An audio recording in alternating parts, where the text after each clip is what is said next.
So I stopped going to class after the first day of medical school, and at the risk of sounding like a friend your mom told you to stay away from, I'm going to tell you to do the same.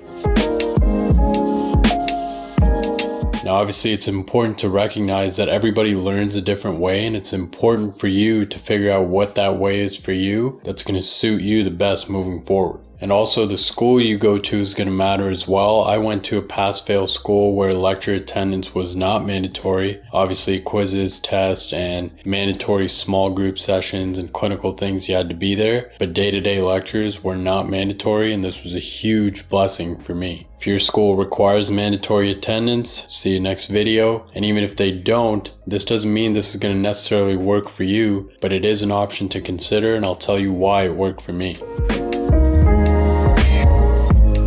People think medical school is hard, and it is, but it's not necessarily for the reasons you might think. The information that you're learning isn't conceptually hard to understand. The concepts are fairly simple, it's just that they build upon one another, and what makes it difficult and challenging is the volume of information that you're learning in a short amount of time. A commonly used analogy is the fire hose analogy, that it feels like you're drinking from a fire hose when you're learning all this stuff in med school. And it's pretty true. By the time you're done one block, you have another mountain of information ready for you for the next block. So all in all, what that means is you need to find the most efficient way to learn the information, and that's not necessarily always the way that everybody else does it. Because regardless of who's teaching it or how you learn it, the GI system is the GI system. It's going to work the way it's going to work. The heart is the heart. That anatomy doesn't change. It's going to work the way it's going to work. So your job is to figure out how you best learn that information and how you can put yourself in a position to synthesize those foundational concepts so that you can use them when it comes time to solve problems. Now for some people that might be going to class every single day, having the professor lecture them and learn that way, and there's nothing wrong with that. That's why I said figure out what works for you. But for me, this was one of the worst ways to learn. I recognized after like the first day that this was not going to work for me. Hell no, to the no, no, no, hell to the no.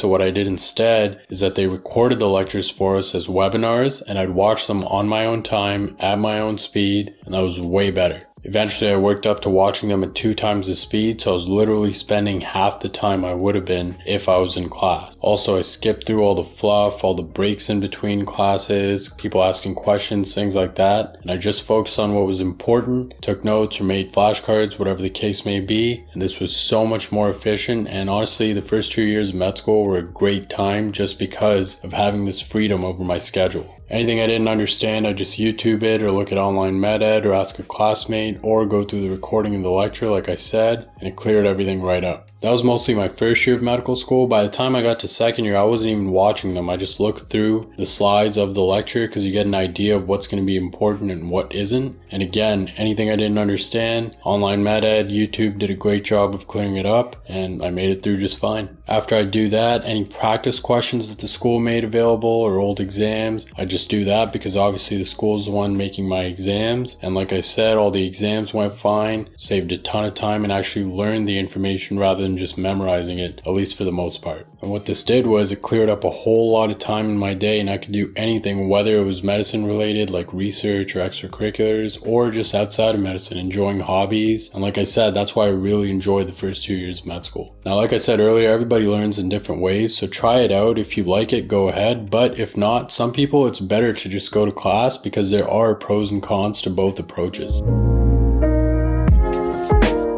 Obviously the pros of this are saving time, you're learning more efficiently, but you got to keep in mind it only works if you stay disciplined with it and you're able to keep yourself on schedule. Just because you're not on the school schedule doesn't mean you're not on a schedule, and this is when you can really get into trouble if you do this. And I'm guilty of this as well. It's very easy to just be like, oh whatever, it's just 2 or 3 lectures, I'll do it tomorrow, and then tomorrow turns into next week, and now all of a sudden the exam is in a few days and you're cramming, and it's just not a good time. Honestly, cramming is such a waste of time, and it's so stressful because you're spending all this money, you're spending all this time, you want to learn this stuff the right way because you're going to be applying it when you get to your clinical rotations and obviously in your job as a physician. But that's why a school schedule is nice, because it keeps you on track. All you have to do is show up. There's not a whole lot of thinking involved, and you just get it done. So if you're going to do this, be careful and make sure that you're disciplined with it. In my case, I was actually waking up earlier than I would have been if I did go to class because I wanted to get my work done in the morning in a few hours and then just have the rest of the day to myself. But again, it varies by person, so make sure that you try it out and make sure it's the right thing for you to do before you find yourself falling behind and learning improperly. Another drawback of this is it can be socially isolating if you let it. The fun part about going to class is just seeing your buddies, the inside jokes, going to get coffee between classes, things like that. You can miss out on that stuff. For me, eventually I just started doing this on campus. I'd just be in the library getting it done while everyone else was in class, so I'd still see them from time to time, and obviously our mandatory clinical sessions, saw plenty of my classmates there, as well as social events. In terms of the actual workflow, I just go through the slides, make Anki flashcards. People love to use that, and for good reason. It really does work well. And then I just do whatever was due for that day. After that, any assignments, any research stuff, still school related stuff. And then literally once all my work was done, the rest of the day was mine. And most of the time, I tried doing things that were completely unrelated to school. So the biggest thing for me was just to save time and learning properly. I learn way better by watching a little YouTube video or an online med ed video than I do sitting there in class. And that's no disrespect to my professors. They were great teachers. It just didn't work for me. I can't sit there for like an hour, hour and a half and actually pay attention throughout the whole thing. I like to work in bursts. I like to work on my own speed. And over time, like I said, you just get a good idea of what's actually important that you need to know now versus stuff that's kind of just fluff that's nice to know, but it's not really that important. In my opinion, medical education is quite outdated in the way that it's taught with all the information we have available to us and the fact that it's mostly free, but that's a discussion for another time. So that's pretty much it, guys. If you have the chance not to go to class and kind of just do things your own way, at least try it out. Maybe earlier in the block so the exam's kind of far away so you can get a taste of it. It saved me a ton of time and I had so much fun the first 2 years of med school. As soon as my work was done, most of my days were way less than a 9 to 5, and the rest of the day was mine to do whatever I wanted, and honestly, I got to do more stuff than I had time for in undergrad during those years. Year 3 and 4 were a bit of a different story, and I'll talk about that another time. But like I said, if you want to, try it out. If not, if going to class is your thing, then by all means go ahead. There's nothing wrong with that. But either way, good luck, work hard. I'll see you next time.